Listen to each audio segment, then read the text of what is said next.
Hey, let's make a gremolata.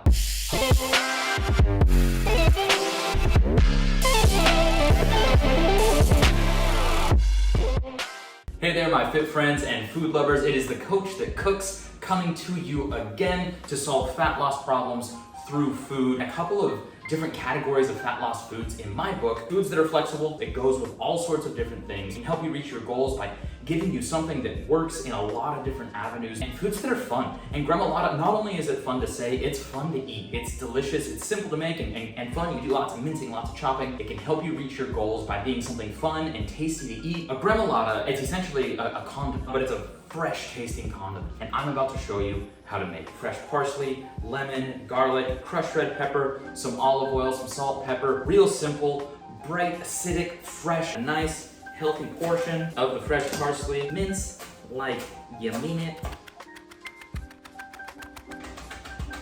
Once we've got the parsley nice and finely minced, we're gonna go ahead and get that in a small dish. I've got a ramekin here. It's green, it matches. I felt like it was right. We got a clove of garlic. You can get rid of the little tip if that bothers you. What you're gonna do is you're gonna get the flat side of your knife.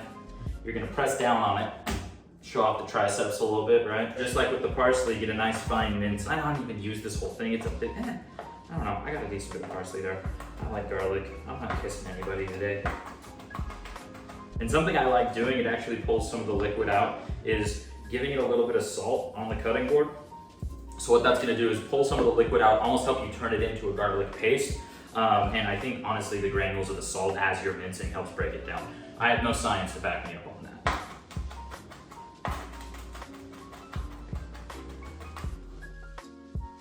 We add that garlic in with the parsley.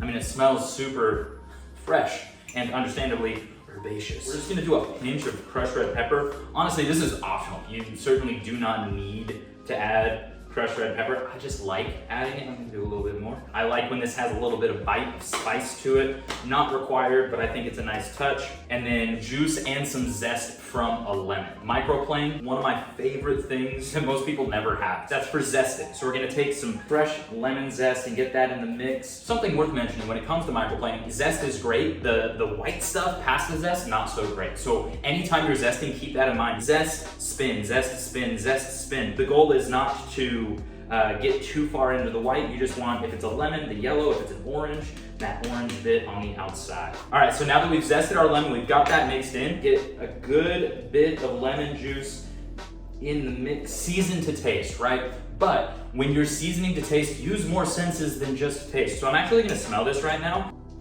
I may want a bit more. Yeah, I'm feeling good about that. Just have a couple of last touches. One, we're gonna get some salt in there, season it. A nice generous pinch, bring out the flavors of what we've got in it. So I'm gonna mix that salt in, and the last step is simply getting some olive oil. It sounds silly, but just a couple of glugs. That's really all it is. You want enough oil in there to hold it all together, almost make it like, you know, the condiment it's meant to be. You don't want it to be completely liquidy. We're not making a chimichurri. It's similar, but it's different. And so we get to this sort of consistency where it's held together. Honestly, one of my favorite things to make if you wanna like just make food more fun, seem a bit more fancy in the kitchen, and you know, have it taste great along the way. On camera, try. It's delicious. So much zing. That's good. It bites. So between the garlic and the red pepper, you get some spice, but then all that lemon, it's so good. Now I need to make something to put that on.